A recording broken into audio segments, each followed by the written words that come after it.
So Chris, let's start with Tuesday night and what didn't happen. Were you disappointed not to play on Tuesday night, have the game called off after that great win at MK Dons? That's the thing, coming off the back of a victory, you're always looking forward to the next game.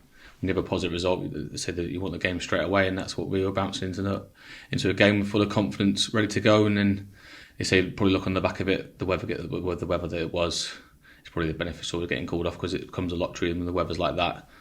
We had the Stockport game here, and that was horrendous for everyone to watch, play in. No one enjoyed playing that game, and no one enjoyed watching it. So it was a game that just went by, but nothing really happening. That would probably been more the Crew game, and say it becomes a lottery, and it's not really a game of football that anyone wants to watch, no one wants to play in.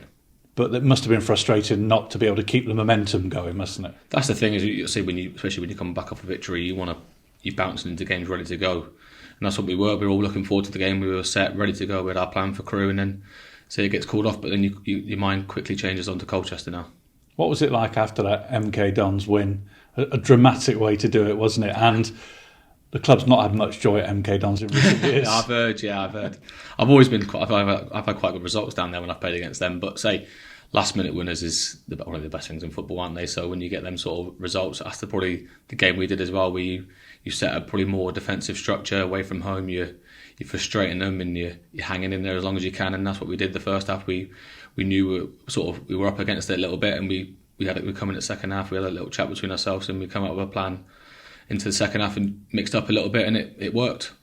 Lots of new faces in this month. How are they settling in? Good. I think they say football's football, regardless of whatever environment they've been in. They've been in different change rooms, and say probably more so Brandon than Caden. So he's coming into a group that he's probably been in just QPR and that's it. So probably a little bit different for him. But say Brandon's been around the block. He had a few clubs, and obviously Guion come in previously, and he's the same. So he's had a few clubs, and they've both come in, done really well. And same with Kay. He's come in and he's played his first game on the weekend and done really well himself. The manager spoke before the Crew game that was called off and said that he's now got more experience compared to going into January. Would you agree with that? There's more people towards your level of experience. Yeah, we had a lot of.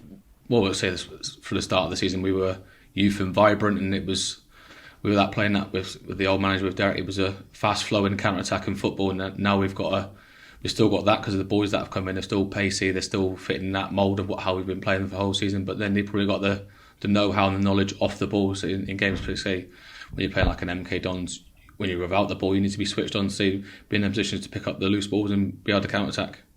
One person who's not a new face, but it kind of feels like it, is Charlie Brown, isn't it? With a couple of key goals recently. He's really taken his chance, hasn't he? Yeah, he's bided his time. And so you get that in football where you have to wait patiently. And similar to myself, you've got to wait to get into the team, and you've got to do things right, because when you do get in, you've probably got one or two opportunities to impress. And say Charlie's done that brilliantly when he's come on the field of play.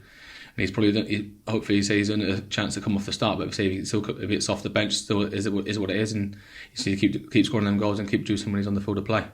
I was going to mention yourself, because I think earlier in the season we talked and you said it was you and Jacob in sort of direct competition as left-footed central defenders, but this change has been an opportunity for you, hasn't it? Yeah, I think football changes quickly, and then say David picked up an injury and Jacob got moved over to left back, and then that's what happens in football. You've got to adapt quite quickly, and see Jacob's done brilliant out in the left back position, and I don't know if he's played there before, but say for myself, it's when you have to be ready to come into the team and produce, because say the boys have been doing really well, and then when you do come in, you have to perform.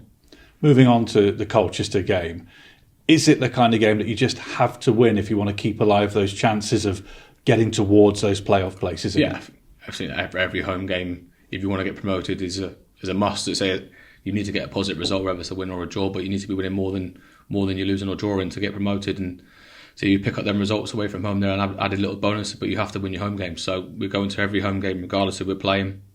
So all respect to Colchester, they are down there, they've been down there for the whole time, but things that I've been in this league long enough where the teams now at the bottom of the table become the better sides, because they're fighting for their lives down there, and there's sort of teams in and around the mid-table positions where they either go up or they just fight around the middle for the rest of the season. So we know it's going to be a battle with them, and they've got new managers. I've played against their teams before, very hard working, very, very in your face. So I imagine that's what they're going to be like. I don't think they would have changed that and said they've got new bodies coming in. So it'd be interesting to see what they're like on Saturday.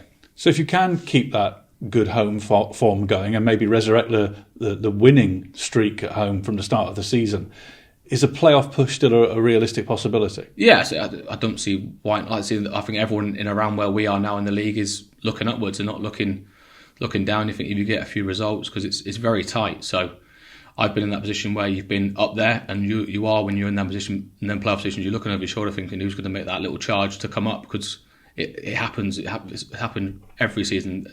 So there's always them 2-3 teams that have a little charge at it, and it only takes a few results to get yourself right up there. You need to be going to them sort of last 10, 15 games with a chance of being in there, because that's when it obviously comes down to. I've talked about it before when I did the press. This is probably the last 10 games is where it comes down to it. But these games now, just picking up the results and say home games are really important. Get money for your old phone, MazumaMobile.com.